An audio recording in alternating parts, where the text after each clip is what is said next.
Welcome to Moving with Christ Ministries, preaching the gospel of our Lord Jesus Christ to all nations. Come and worship with us every Sunday at Maibuya Hall next to Taxi Rank from 9 a.m. to 12:30 p.m. Follow us on our social media platforms at Moving with Christ Ministries SA on Facebook, YouTube and TikTok. Ungazibona usenkonzweni uzizwe engathi kuba misfit, uzwe engathi awufithi kahle manje. Uzwe engathi kukhona manje okuyihindrance okukhona okwenza ukuthi ungafithi kahle. Lungisisa khona uzobelonga. Amen. Yakufile disconnected endaweni so mawudle isono kanje. Umfundisi mayeqala ukukhuluma ngesono uzizwe usiba disconnected or usiba troubled in your spirit ubokwazi ukuthi awuthandazanga awurepentanga. So kunezinto omele uzilungisise uma uzongena ebukhoneni benkosi. Yabona le nto abathandekayo. Welcome all those that are joining us egameni likaJesu sanamukela in the name of Jesus. Hallelujah abathandekayo. Kunento engake ngayisho eminyakeni edlule Pastor Sihle ukuthi yazi ukuthi uma ungumuntu oma phambi kwabantu oyenza umsebenzi wenkosi uthola ukuthi uyahlabelela uyashumayela. Hallelujah bathandekayo. Uhambe wena uyodla isono ebesuku izoma lapha ushumayele. Umoya oyingcwele uzoqhubeka yehle. Kodwa kayehleli wena kodwa uyehlela abantwana bakhe abalande yena. Hallelujah bathandekayo. Sometimes ungamangala uhlabelele kamnandi bathandekayo ubunezakho ezikushayile uzuje ukuthi uNkulunkulu uya-approve kanti hayi uNkulunkulu uyehlela abantu bakhe okumele bezoyamukela bathandekayo. Hallelujah bathandekayo. Singabuka sithi umuhle kodwa uNkulunkulu ubheka okungalebo obuhle bakho. So kubalulekile ukuthi masizongena ebukhoneni bakhe umuntu nomuntu aqala azilungisise impilo yakhe egameni likaJesu Kristu bathandekayo. Amen. So sifundile last week egameni likaJesu kunento engiyikhulumile engithanda ukuthi ngiqale kiyo. Sikhulume ngokholo laba kade bengekho last week. We're talking about faith. When we're talking about faith, we're talking about faith that faith cannot be seen. When the moment you see something, faith has been separated. I will show kanjalo ukuthi faith has been separated. When you see, faith has been separated. So sithema sikhuluma ngokholo, sikhuluma ngokukholwa entweni ongayiboniyo nento ongakaze wayibona ngamehlo. That is why singakholwa kwabakithi abangashekholo ngoba sake sababona. Lebona le nto abathandekayo. Ngifuna ukuthi uhambe nami. Masikhuluma ngokholo, sikhuluma ngokukholwa entweni ongayiboniyo futhi ongakaze wayibona. So masikhuluma ngithela wena before uba khona wawukhona. Yabona le before uba khona wawukhona. Ngoba kuthiwa before you were formed I knew you. Before you were in your mother's belly I knew you and I ordained you a prophet. Kusho ukuthi kunezinye izinto uNkulunkulu azideclare wahlela waqeda wadeclare ngawe before you were even born. So when uzalwa, you are already being born into something that has been planned and finished. Uzalwa entweni esihleliwe yapheleliswa ngokupheleleyo. Hallelujah bathandekayo. When before you were gone out sleep, before you were born, God already knew ukuthi I am forming a worshiper. Hallelujah bathandekayo. But you were not born singing.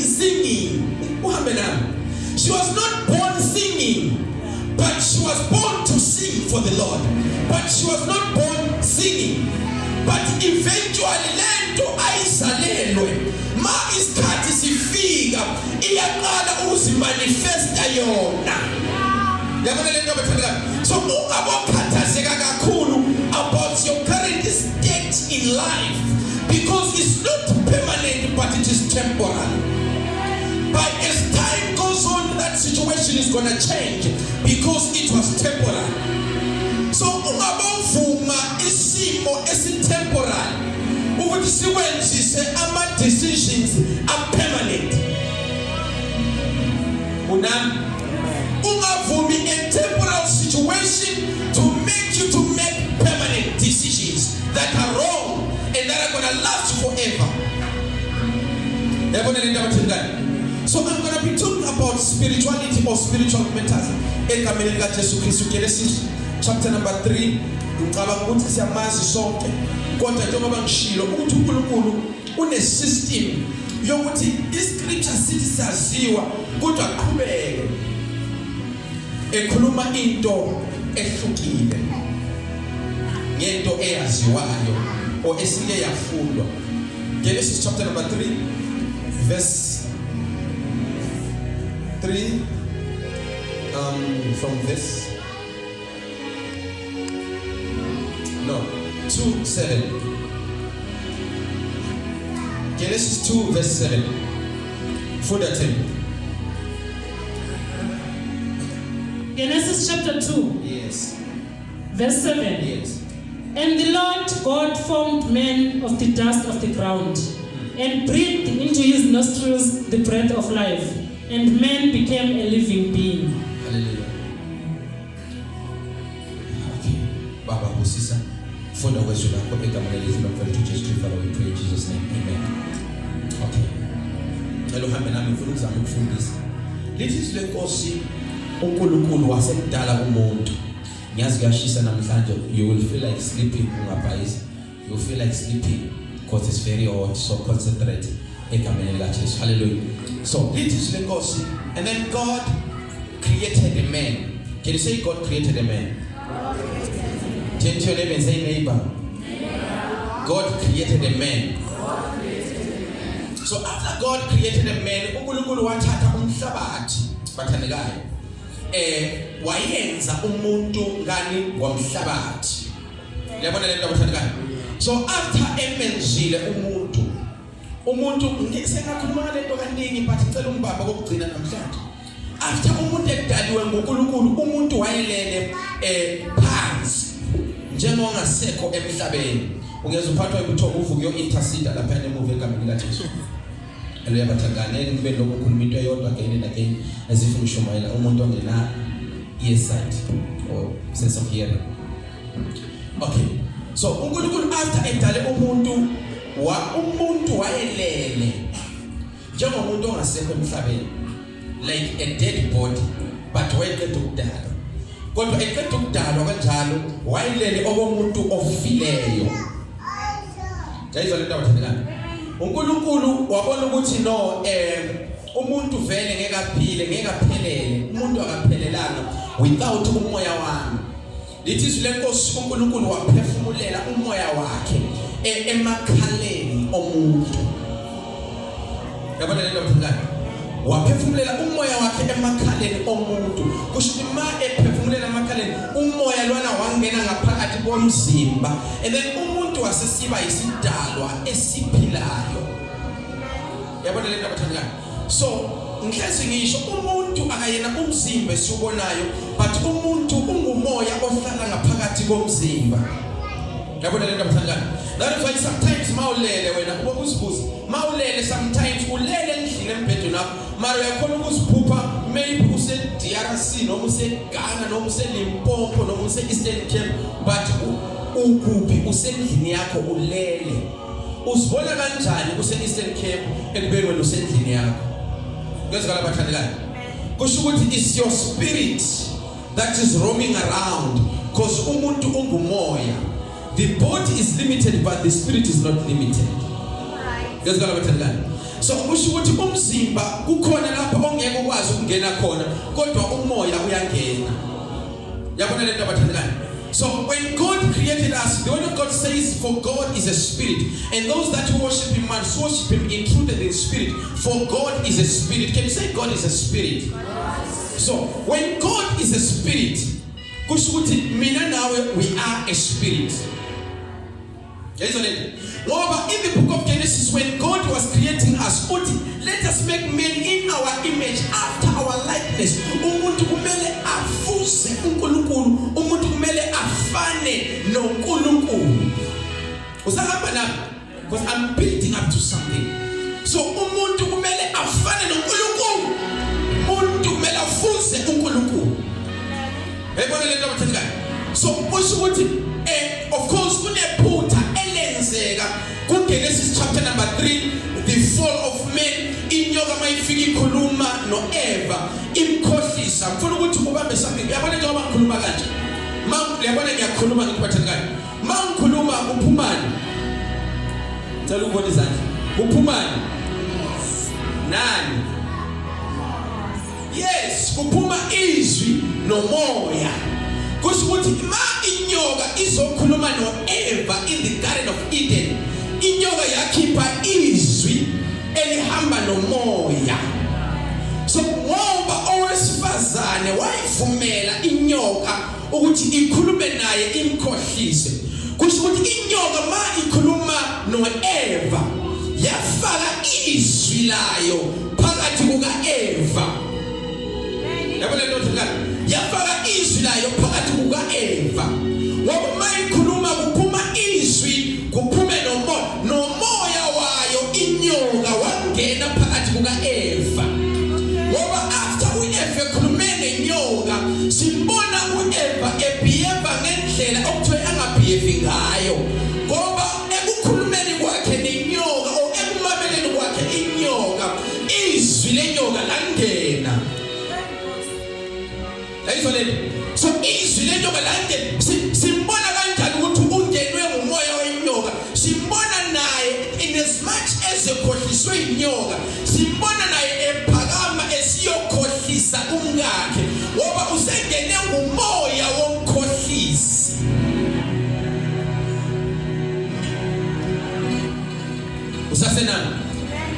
Usasenami.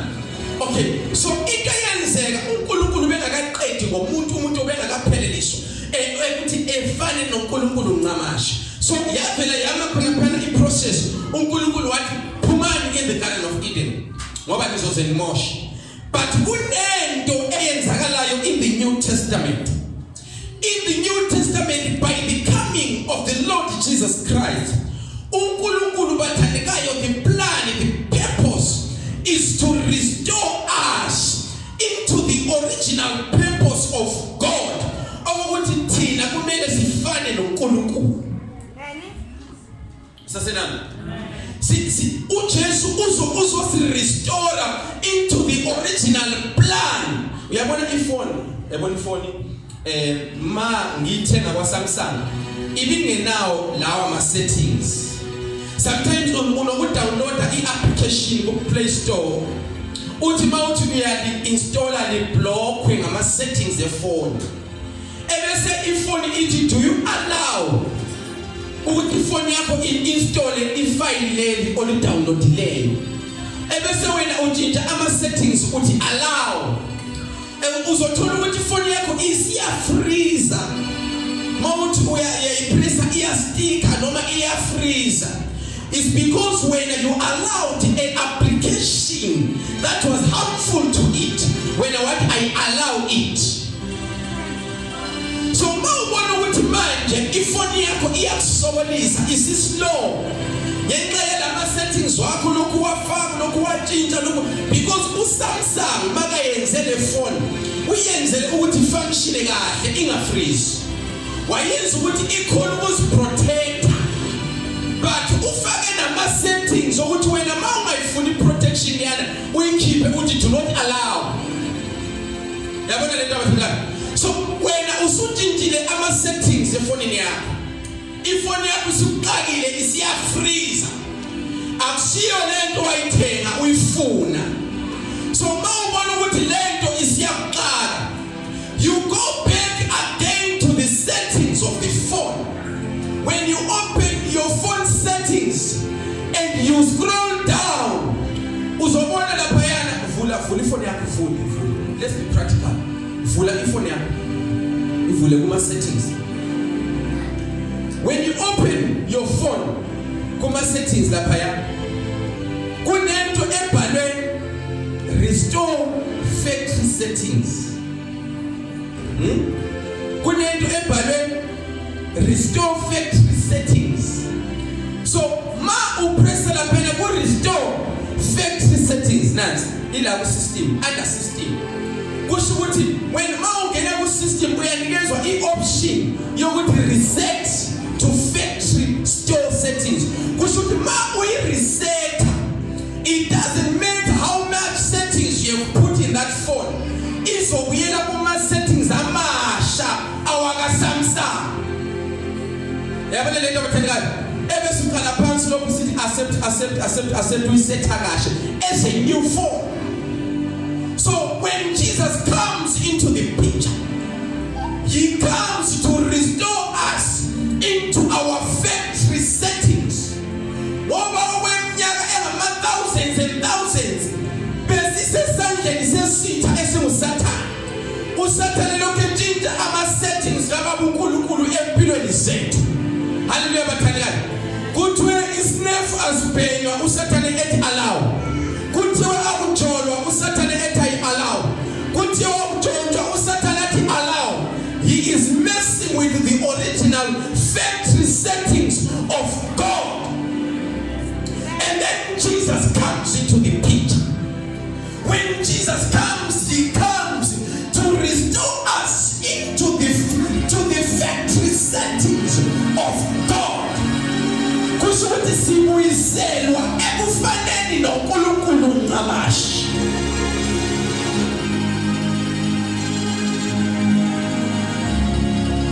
Yezwele sibuyiselwa ekufaneni noNkulunkulu ncamashi. Kodwa mawuyamukela uJesu awuveli ufane noNkulunkulu. You grow into becoming like him. Usasena awuveli ufane naye mawuyamukela uJesu. Uyakhula ukhulela ekufaneni naye.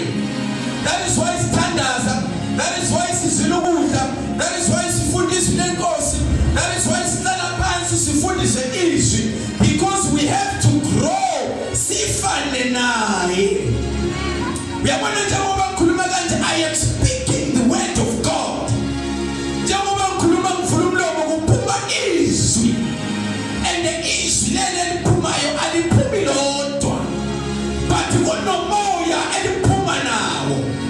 Wena uma unenhliziyo eyamukelayo, uyamukela izwi nomoya kaNkulunkulu. Hallelujah. And this is izwi Nkosi. And then faith. Because if faith is sugar, faith is different. It takes faith for you to believe usindiswe. This takes sokuqala lesiyana esokukholwa. And then ebese kusiba lokholo olwenza ufane noNkulunkulu. Okokuthi you draw closer to becoming like God. Ebese lithi sinenkosi, that kind of faith, it comes by hearing, and hearing the word of God. uSathane yazi lento ukuthi umuntu uma ezwa izwi lenkosi uyakhula emoyeni. Bheka, ukunikeza example simple. Uyakubona ukuthi makuchisa endlini akulalela. Kodwa makuchisa echurch abantu balala.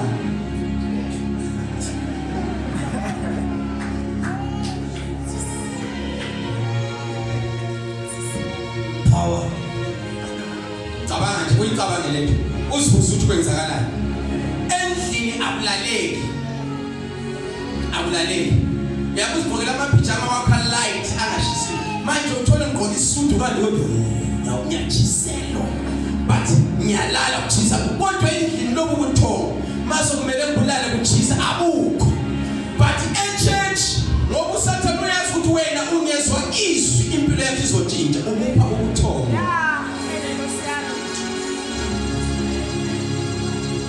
Hallelujah. Ngoba uyazi why ubupha ukuthonga? Ngoba ulisela. Isela lisebenza kahle abantu mabelele. Uma uSathane ufuna ukubamba into zakho kahle, uzokwenza ulale kushunyelwa izwi lizotshintsha impilo yakho.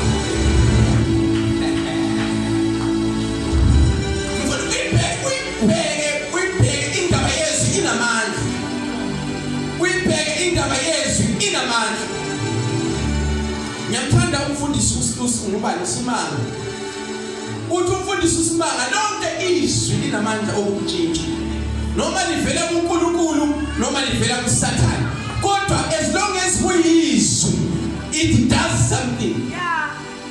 Adam no-Eva nabo bazwa izwi lenyoka impilo yabo yatshintsha complete basithola sebeqoshiwe in the Garden of Eden iminyango sivalekile ngoba bazwe izwi likaSathane.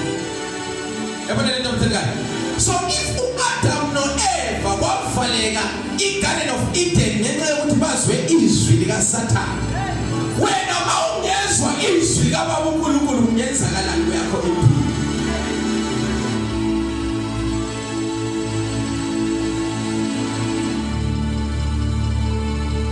Uma ngingabuza khona kulabade bekhona last week ukuthi sifunde ngani last week.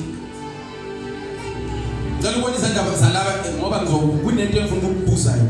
Kulabo abasakhumbula ukuthi sifunde ngani last week yenza kanje isandla sakho. Abakhumbula ukuthi 2 weeks ago sifunde yenza kanje. Abakhumbula ukuthi 2 weeks ago sifunde bheka ukuthi zithiyo kanjani. Ngifuna uyibheke lento ngifuna sibe real namhlanje. Let's be real. Maybe ngizoshumayela amanye amala. Can we just be real today? So bheka izwi engalishumayela 3 weeks ago if usalikhumbula yenza kanje isandla sakho. 3 weeks ago ngizobuza ukungashumayela 3 weeks ago. Okay babe, there's not even one hand in parliament. Do you know how many times Kulegane watches this word? He watches it 3 to 4 times. But ngingasembo show ukuthi ngithe 3 weeks ago. Mara my edit ama videos isiyabona uyibuka 3 to 4 times. But ngayikakhumbula. But uyazi ukuthi yini efani? Wena umuntu wakuthethisa wakuthuka usenza grade 7 usamkhumbula namanje. Why ungakhohlwanga indlela akuthuka ngayo amazwi akuthuka ngawo? Why ungawakhohlwanga? Kodwa amazwi azokwakha wakhohliwe. Uyibheke nje lento. Kunomuntu la one grudge. Khona la ngiyaprofeta la ngoba kukhona umuntu wakhuluma naye amagama amali 5 years, 10 years, 15 years, 20 years ago. Walibamba leli gama. Njalo uma umbona ukuthi no, angimkhohlwa. Why ungamkhohlwa into ayikhuluma empilweni yakho? Yabona lento mthengane. But why ungavumeli izwi lenkosi ukuthi nalo izimo mazivela uthi ngiyakhumbula ukuthi kuthweni ezwini so angizi kunyakaziswa isimo. So izwi liyahlasela, izwi olizwileyo liyahlaselwa. That is why uJesu eyenza umfanekiso ukuthi elinye lawela endleleni ladodwa zinyoni, elinye lawela emeveni lathi liyakhula lavinjwa ngameva kanje. Ameva into zona ezizokuthanda ukukhuluma kakhulu lingabazakala ukuhleba ucomplain ukukhononda ngameva avimba izwi ukuthi lingakhulu. Futhi ngiyabona lo moya uyathanda kwabamba ama-movers. Umoya wameva. Ithi umoya wameva masifolo. Because ameva avimba lento etshaliwe ukuthi ingakhuli. Yabona lento mthengane. Because most of the things actually batheka izinto yabe ngisifundisile. You teach people about mammary, they go in mammary. Why? Because once izwi lenkosi ladedela uSathane naye uzoza ne-photocopy yakhe ezochallenge izwi. Sisonke bathengane. So thina kumele sizazi ukuthi singobani. Thina we are sons of God. Lithi izwi lenkosi kubo bonke abamamukelayo wabanikeza amandla ukuthi bebe ngabantwana bakaNkulunkulu. So uma ungumntwana kaNkulunkulu kuthi ukuthi ufuze ubaba uNkulunkulu. Haleluya bathengane. Ufana noBaba uNkulunkulu bathandeka. Amen. So inkinga yile ukuthi into siyayikhuluma sigijima singayiprocess. That is why izwi lingeke lisebenze. Ngicela upause uimagine ukuthi izwi lenkosi malithi bonke abamamukeleyo ubenze abantwana bakaNkulunkulu. Imagine being a child of God. You are a spiritual child of God, or you are a child of God spiritually, biologically. Kusho ukuthi ufana noNkulunkulu wena. Njengoba wena usastresswa ifree njengenalutho,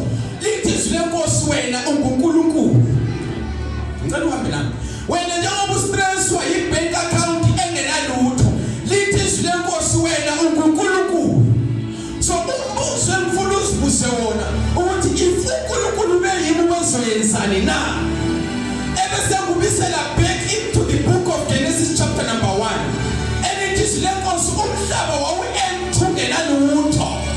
Kodwa baba uNkulunkulu waqala wakhuluma izwi. Wathi makube nje kwabanjalo. Wathi makube nje kwabanjalo. Wathi makube nje kwabanjalo.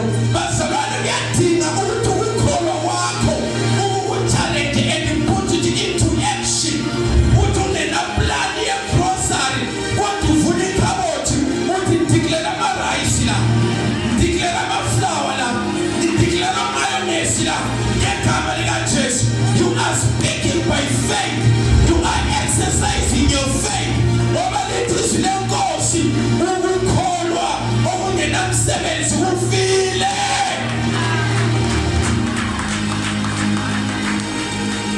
Ukukholwa okungenamsebenzi kufile.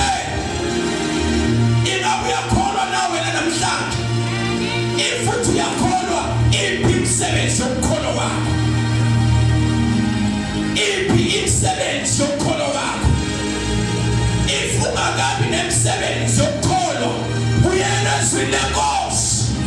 Go back to the word of God. Read the word of God. There are things that you are promised in the word of God. Izwi lenkosi lifana newili bathandekayo.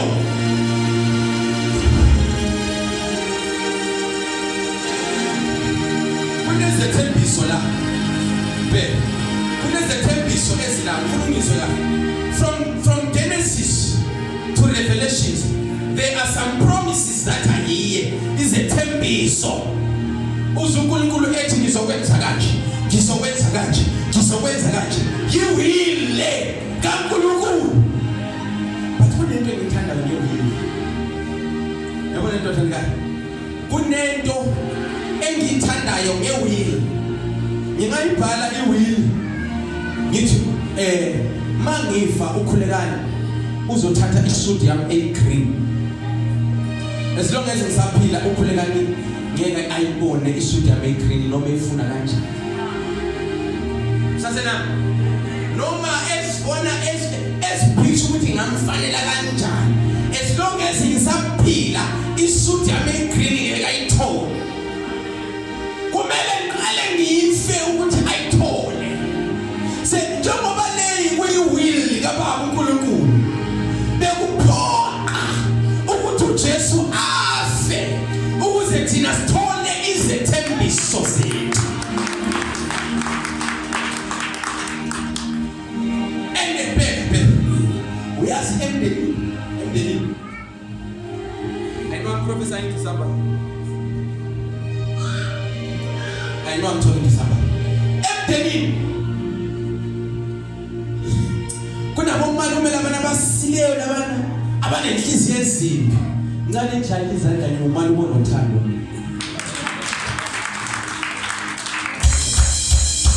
Malume onothando.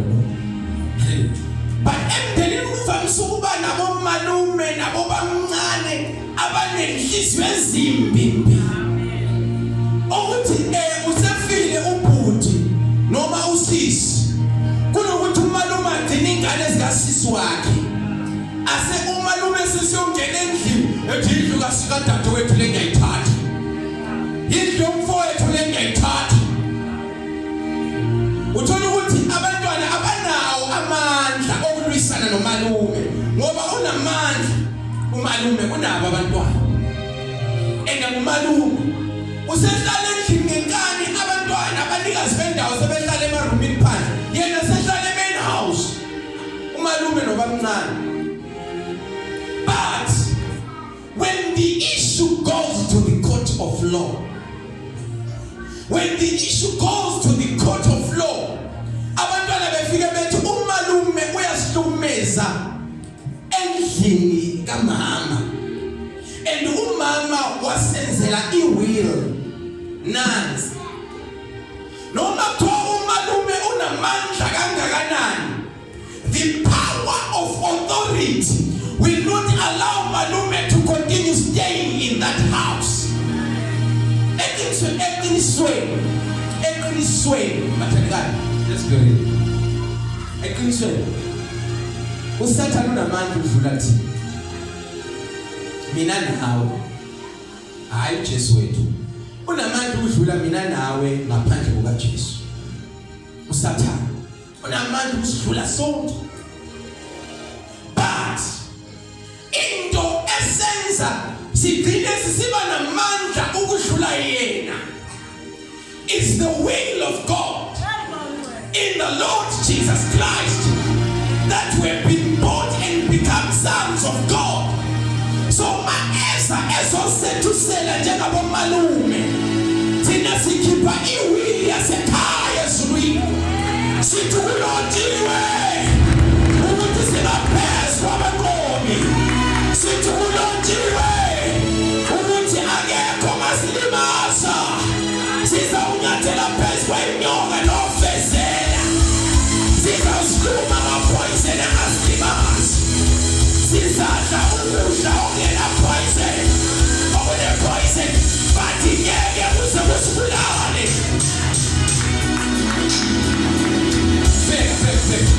Ipoison yona ngokwayo, ipoison yona ngokwayo idalelwe ukuthi ibulale and iyabulala. Yayizwa lento? Idalelwe ukuthi ibulale and iyabulala. It's the law of poison. That's your meaning of laws. We have like everything has got its own laws. So poison in our laws are you. Once you consume it, it kills.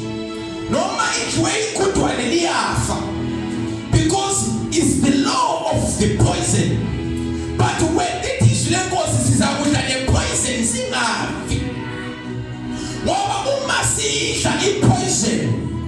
Ingena emsimbeni yethu ngelo yepoison ma ifika ithi izobulala ngaphakathi kwethu.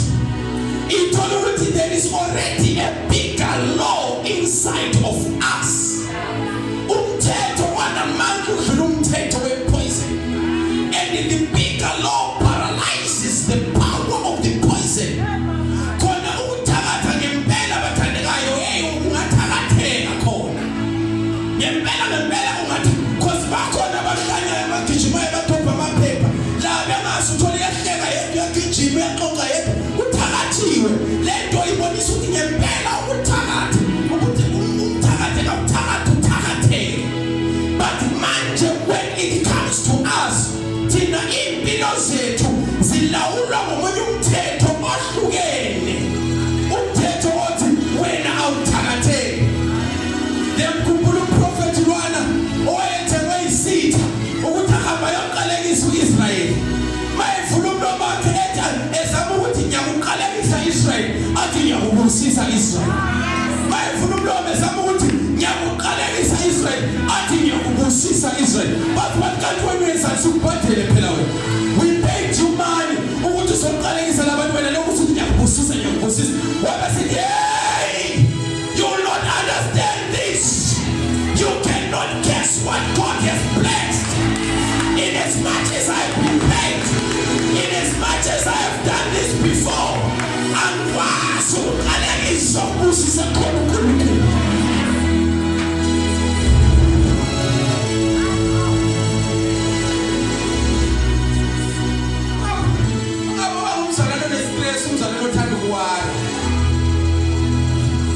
Profeta njani.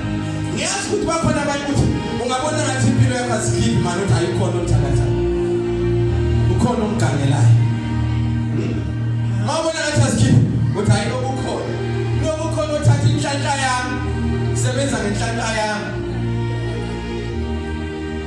Awumthetho makhala ngithi wena uthinteki. Yes, you are guided by the laws of heaven. And the kaya sulina lukuhlanya. And the kaya sulina gekothakathiwe. And the tina city mastandasa sitting dando yakho mayenziwe kuphi emhlabeni njengasezulwini. Kodwa wena uyakhathazeka ukuthi ngiyathakathwa. Wabamuza uGabriel sithi ukhona uthakatha. Wabamuza uMichael sithi noma ukhona yeye uthakatheke. under the kingdom of God, you are unstoppable, you are untouchable, because your life is ruled by God.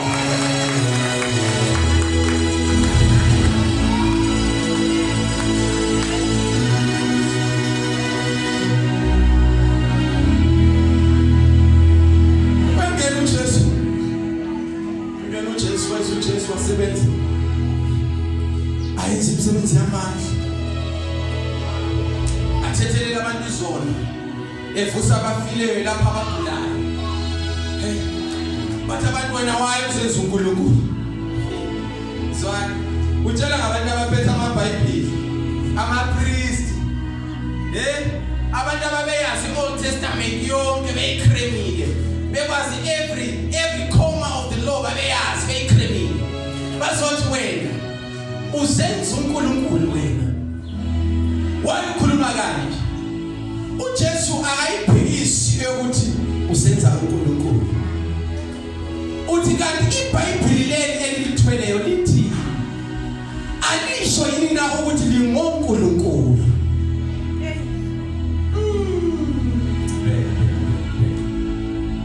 Bathi Jesu uzenza uNkulunkulu.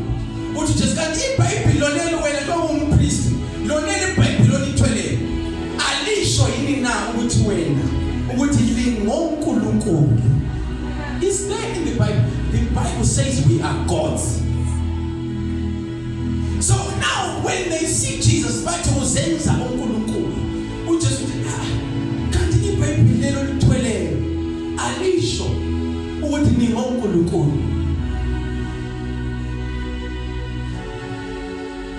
Kunabantu abaphethe amandla kodwa bangazi ukuthi baphethe. Ungafani nabo. Lithi lenkosi uNkulunkulu. Hayi uNkulunkulu manabantu abangesabiyo ukuzenza oNkulunkulu. Ngoba vele bangoNkulunkulu. How do you act like God by commanding something out of nothing? You command something out of nothing. Which one where's our labigage? Yabona mawungaba broke kahle phela. Ifaith yakho izophakama. Mawungaba broke kahle. Manje ukuthi usase namaplan, yazi ukuthi why? Manje usase namaplan wena ukuthi hayi, imali mayifika ngizohlanganiswa 1 2 3. Ubani bani yonkolo imali engaka ngizothola nemali yomthwalo nemali yomndeni. Okay, angizohlanganisa imali yomndeni. Ngizoyiza no 1 2 3. That is why you see ba broke. Uyahlanganisa ukuthi ngizomenta kanjani kule situation. But yabona mawungaba broke kahle kuphele ama option uzozazi ukuthi ungubani. Mawungashayeka kahle uzozazi ukuthi ungubani. Indoda lelahleko ola lo yayingasazi ukuthi inobaba onento zonke. Kodwa yathi mayisishayeke kahle yathi hayi mama ubaba unento zonke. Why mina ngidonsa nzima kanje ubaba menento zonke?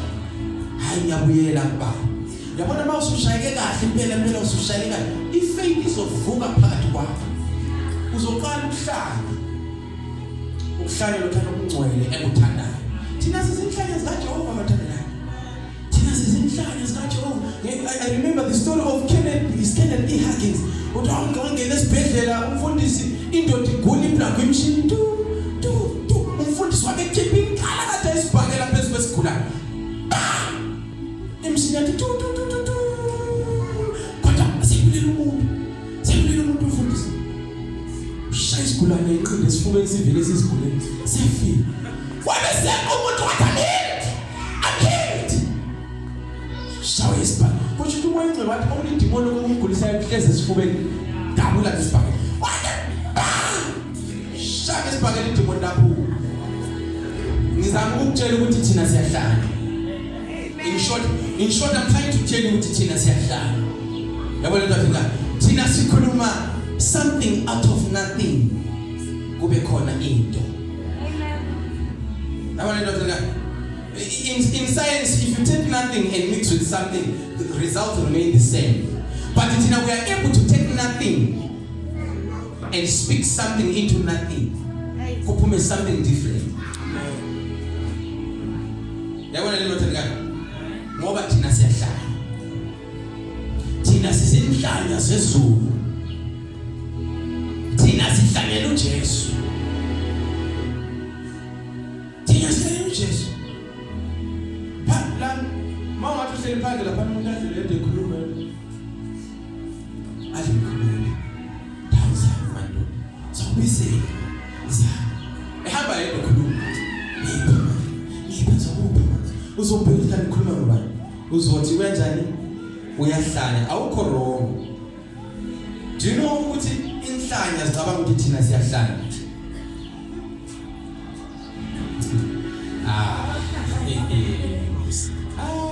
Bathandekayo, do you know ukuthi inhlanya zicabanga ukuthi thina siyahlanya? Uyabona inhlanya zihamba zihlele. Wena mawubheka sokuthi ukhuluma nobani na vela ubheke nawe ukuhlele. Inhlanya zicabanga ukuthi thina siyahlanya ngoba thina siyibona into eziyibonayo. Phela umuntu mayithiwa umuntu uyahlanya usuka kunento ayibonayo real usuka kunento ayibonayo and lento asuka eyibona yinto esuka ingavunyezwa ukuthi umuntu ayibone ngeso lenyama. So umuntu ohlanyayo ubona izinto ongamelanga azibone ngeso lenyama. So uma ezibona ziyam affecta umzimba nomqondo ngoba usebone into esemoyeni. Yabona into ethandekayo, something that is spiritual. So thina masimbhekile sithi uyahlanya ukhuluma nobani kanti akahlanya. Tshela umakhelwane makhe usakhanya ukuthoba ukushisa kanje. Yena lo ungafuna ukumbamba nguye one problem uthi ithi makhe usathana ngakuthoba ukushisa kanje. So the reason kuthiwa umuntu uyahlanya ubona izinto thina esingaziboni nokuthi ngihamba estradeni izinto lezi in the name of Jesus. Oh thank you Lord, thank you Jesus, thank you Jesus. Oh ngiyathanda ngitsho something and ifikele into yasekhaya ngihamba estradeni ngayivumela. So ombukileyo naye uthi ngiyahlanya kanti akazi ukuthi angihlanyi ngoba ngithanda kodwa kunento yasekhaya eyambulekayo nami kimi dilento engihlanyisayo into yasekhaya.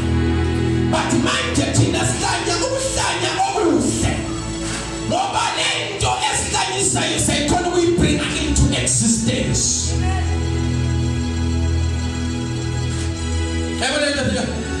We are able to bring into existence into esikholera abantu bathi bayahlanya. If I can tell you ukuthi wena you are becoming a millionaire in the next few months, uhambe uyoqala abangani bakho bazathi wena nomfundisi wakho usasebenza nathi la uzothatha ama-million. Hallelujah bathandekayo. So lento yasekhaya ayifuni umuntu ongathi normal, funa thina esihlanyayo esikholela ukuthi uNkulunkulu engayivula indlela phakathi kolwandle olubomvu.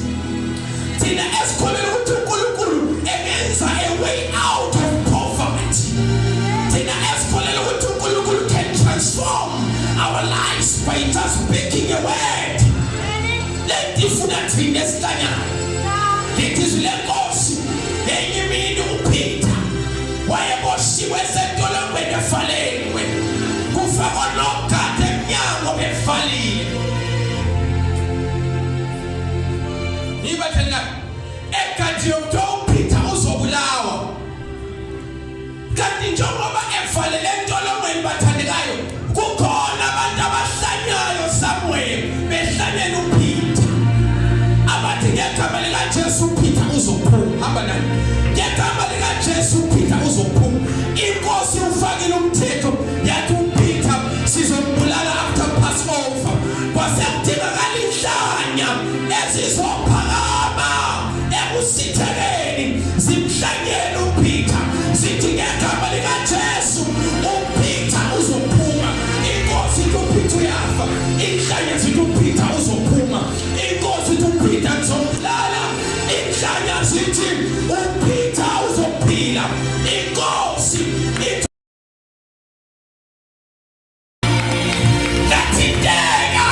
Ubaluleke ukuthi nesilanyayo. Kwathethela ingelosi for special. Yafika ingelosi entolongweni. Yafika yangena kufaliwe. Wabasikholisa uNkulunkulu ofohla njengamanzi. uNkulunkulu ongena kufaliwe. uNkulunkulu ofohla kufaliwe. Yangena ingelosi. Yafika yamthinta uPeter. Yathi vuka Peter. Wavuka uPeter. Wavuka wathi ngoba ngiyaphupha. Ingelosi le ngoba ngiyaphupha. Yathi ingelosi awuphuphi. You are not in the spirit, but you are exactly where I want you to be. Awuphuphi. Yathi ingelosi phakama Peter. Phakama umlandele. Phakama umlandele. Phakathi wesimo esinzima. uJehova athi phakama umlandele mntanami. Waphakama uPeter phakathi entolongweni. Waphakama uPeter. Yahamba phambili ingelosi. Yalanda igate evaliweyo. Enonogada omileyo emnyango. Egade uPeter. Ingelosi yawulanda umnyango. Lithi izwi lenkosi yafika yangena emnyango uvaliwe. Wangenela. NoPeter naye wathi ngena wangenela. Ngoba ukhatshwe ngamazulu.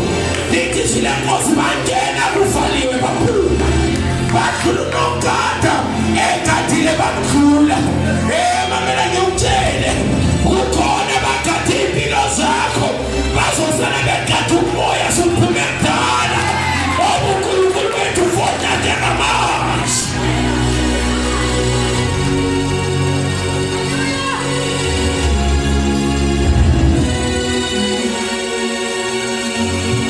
Okay, uphuma kanjani umuntu egethini evaliweyo? Uphuma kanjani umuntu egethini evaliweyo? It takes me back to Genesis chapter number 1 verse 26. Ethi asenze umuntu ngomfanekiso wethu asifuze. Angabi nomfanekiso nje but asifuze. Ebese lisithi izwi lenkosi because God is a spirit. Kusho ukuthi sifuze ubaba wethu okumoya.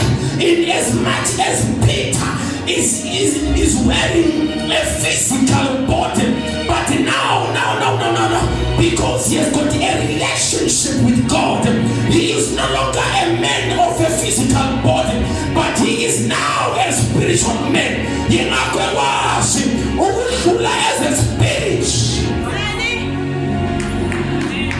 Uyadlula as a spirit, as God intended him to be. Kwenesimo esifuna ukuthi ubhekane nazo njengomuntu. Ebese kuba nezinye izimo esifuna ubhekane nazo as a spirit. Angeke linga-understand. You will not understand.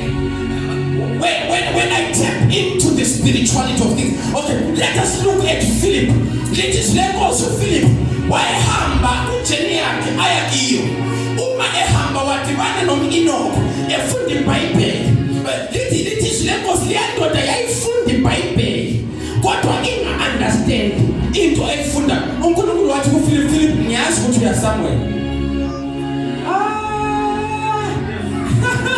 Philip ngiyazi ukuthi uyaSamuel. Maybe ujahile nokujaha lapho yakho. But bheka themba mina, trust me. Ngicela uqala uattende indoda leyana. Ngifuna ukuthi uyoyi-explainela something. And then uPhilip uyaphambuka uyakhuluma le ndoda. Lithi izwi lenkosi wakhuluma uPhilip wayikhasela izwi lenkosi. Yakholwa le ndoda wayithatha wayibhabhathiza. Uthemba eqeda ukuyibhabhathiza wanyamalala uPhilip. Wangabe satholakala kuleyo ndawo wayatholakala somewhere. uPhilip wayengumuntu njengami nawe. Inkinga yakho wena ukholwa. Manje mangingadisappear lizothwasa eJumayela eZimbabwe lizothi umfundisi uyathakatha ngoba likholwa. Abathakathi bakholwa ukudlula lina. Ngoba umthakathi ungena endlini yakho ukhile wena. Ngoba we understand that the spirituality that is inside the being. Uyakwazi ukungena kuvaliwe umthakathi. What more a child of God, man? Come on somebody. I want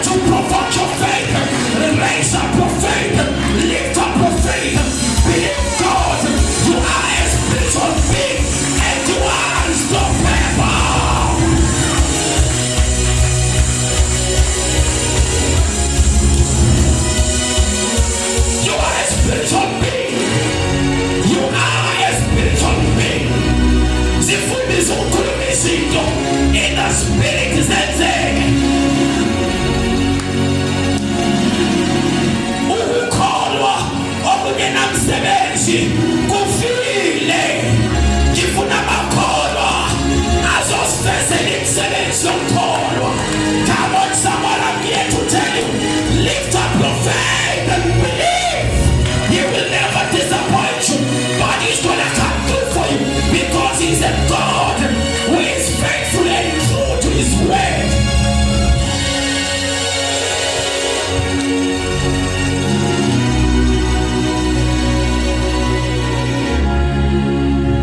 Mamelela, when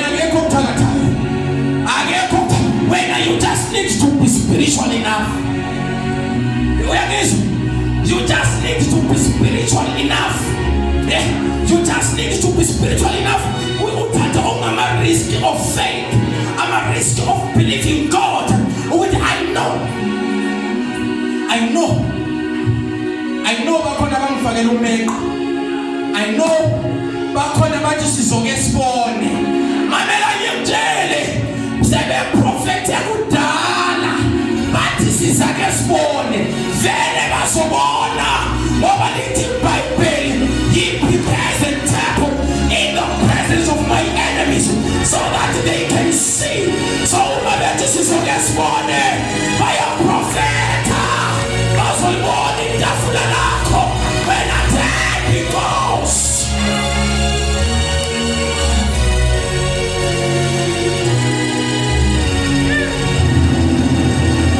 Declare it was on what it does. Come on, declare by faith. Say they shall see my table. Woo, Jesus. Say they shall see my table. Say against all odds. They shall see my table. Against all odds. I shall eat in my table. And they shall watch me eat.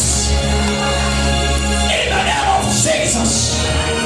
In the name of Jesus. In the name of Jesus. It is Lagos. Suspend no fileo masekwe mhlabeni. Mangabethu kusidala. Suspend no fileo omasekwe mhlabeni. Kwathi baba wadedela umoya wakhe. Wadedela umoya wakhe.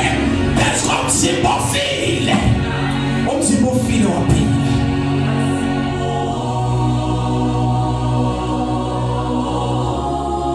Ayakhona. Umzimba ofile waphila.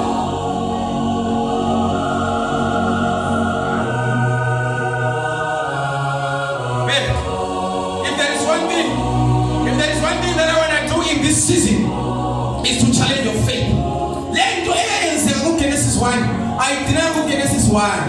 Yenzeka futhi in the New Testament. Wafa uLazaro. Wafa. But manje bheka ukuthi uNkulunkulu ithi manje.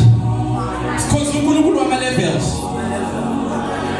Ithi because uNkulunkulu wama levels. Bheka istory esimnandi. Laphela kuGenesis chapter number 1. Sasimanuki ngoba sasiqeda ukudala. uNkulunkulu waphefumulela umoya wakhe saphila. Laphela uLazarus wayesefile enuka. Kusho ukuthi nalowo mzimba okhona ubusumoshakele. Kodwa uJesu wafika wakhuluma izwi.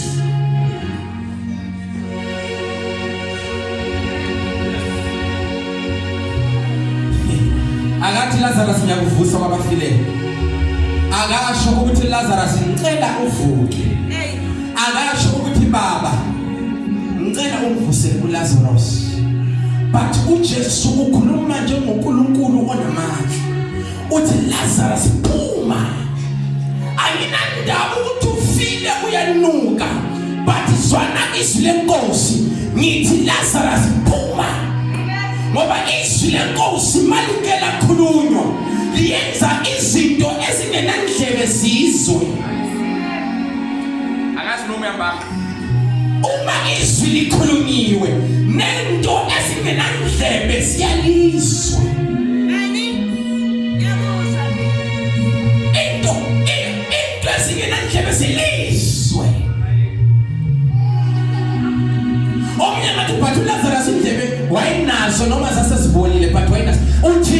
ulwandle lwalunyakaza solufuna ukugwinya umkhumbi uNkulunkulu wathi peace be still wathula wathi cwaka ngoba usekhulumile uma eke wakhuluma bathandekayo akunandaba ukuthi bekwenzakalani obekunzima uma eke wakhuluma kuba khona utshentsho uma eke wakhuluma into ziyenzeka uma eke wakhuluma into ziyenzeka uma eke wakhuluma. How many times has God spoken to you in this place? How many times has God spoken to you in this place? Refuse to remain the same. You declare it with your mouth. Uthi angazi ngizophuma kanjani but ngiyaphuma. Ngiyaphuma. Angazi kanjani but ngiyaphuma. Beka lapho sekuvala. uJesu yazokumangaza. uJesu uzokumangaza. Uphakamisa isigoga. Wavula amehlo abangaboniyo. Wathulisa ulwandle oluzamazamayo. Wavusa uLazarus efile enuka. Wamvusa uNkulunkulu. Phela after eseyenze zonke lezi zinto. Ngicela ufundele thembi very fast. John 14 verse 12. Angifuni ukuthi uthi umfundisi utheni. Ngicela ukuthi uzifundele. John 14 verse 12. Quick. Ngifuna sifunde ngama languages wonke angithi heritage. Sesivala. Ngifuna sifunde ngama language wonke. Ngicela uvule ngeSwati, avule ngeSpedi, avule whatever language that you have. We are going to read in the name of Jesus. Funda theni. John 14. Pass the mic. Okay, thank you. Yes. Most assuredly, I say to you, he who believes in me. Beka bamba khona useqedile engaqala. Useqede engaqala. Uthi most assuredly, uthi ngiqinisile futhi nginesiqiniseko I am sure of into azoyisho after la uJesu already usethi I am sure about it. Uthi nginesiqiniseko ngalento esengitshela yona manje I am sure uthi most assuredly. He who believes in me, the works that I do, he will do also. The works that I do, ye shall do also. But ngokuncane kwakhona lokho.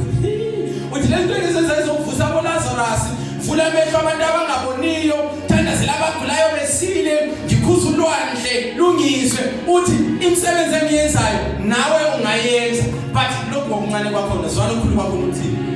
And greater works than these you will do. Uthi and the greater works than what me Jesus have done uzoyenza. Uthi uzoyenza nokudlula lokho kwenziwe mina nginguJesu. Uzoyenza ukudlula lokho mina ngiyazi ngivusile abaLazarus, ngiyazi balaphila abagulayo, but hear me well, uzoyenza okukhulu ukudlula lokho uma nje ungakholwa. Uma nje ungakholwa anginandaba nesimo sakho ngoba asingithusi, wena nje kholwa kuleso simo. Yonke into oyikholwayo ungayenza futhi uyayenza. Yonke into okholelwe uThixo ngayo is doable and it's going to happen.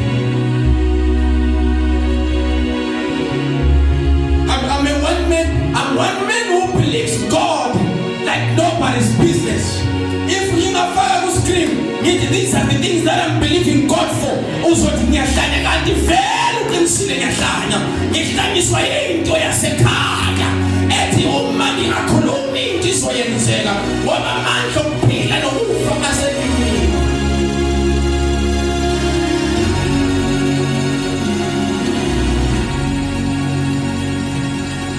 Masisuka la. Andisikhoza umdali. Amen. Lokho wasifana naye nathi singonkulunkulu. Sikhoza umdali. Akiri. Amen. Umdali. namhlanje ngifuna abantu abazodala. Ngifuna abantu abazodala izinto. Into esizoyenzeka sibonakala. Ayizolenda. Ngifuna abantu abazodala ngomlomo wabo nangokukholwa wabo. Abantu abazothi mina isimo sami ngiyasibona but ngithi mina makubeke. Ngoba uNkulunkulu indlela zami akuzona indlela zenu. According to the ways of men, bekungenandlela kulwandle lubomvu. According to the ways of men. But according to God, phakathi kolwandle lubomvu bekunendlela. Yabona indlela zakho noNkulunkulu kuhlukene. Uthi umcabango wami nowakho akufani. Wena ozitshela ukuthi all hope is lost, ozitshela ukuthi you don't know what the future holds. Kuphele umcabango wakho. Now you need to activate your faith and believe God. You need to activate your faith and believe God. As promised in your communities.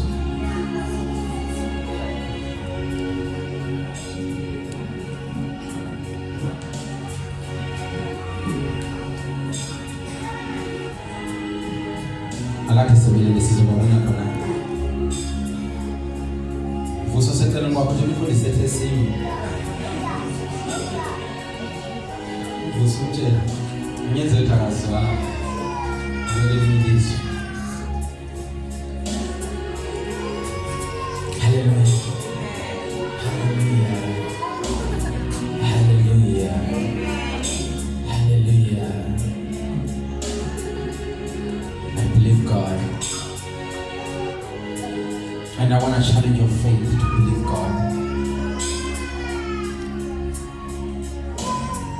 Yabona mase siqala ukuharvesta thina izinto esizikholelwa uNkulunkulu onga-understandiyo izothi sesithwele kanti sithwele ingadla-gadla thina umadina umanqoba umavula mvaliwe u-alpha u-omega isiqalo nesiphetho u-ebeneza uJehova Rafa u-El Shaddai u-El Elyon siphethe ingadla-gadla. When our faith starts giving birth, you will be shocked. You remember what I said last week? I said this is the 9th month. I know that some of you are going to relate. Some of you are going to relate. This is the 9th month. But I can tell you, I am sure about this. Which you must tell this month will go mega cool.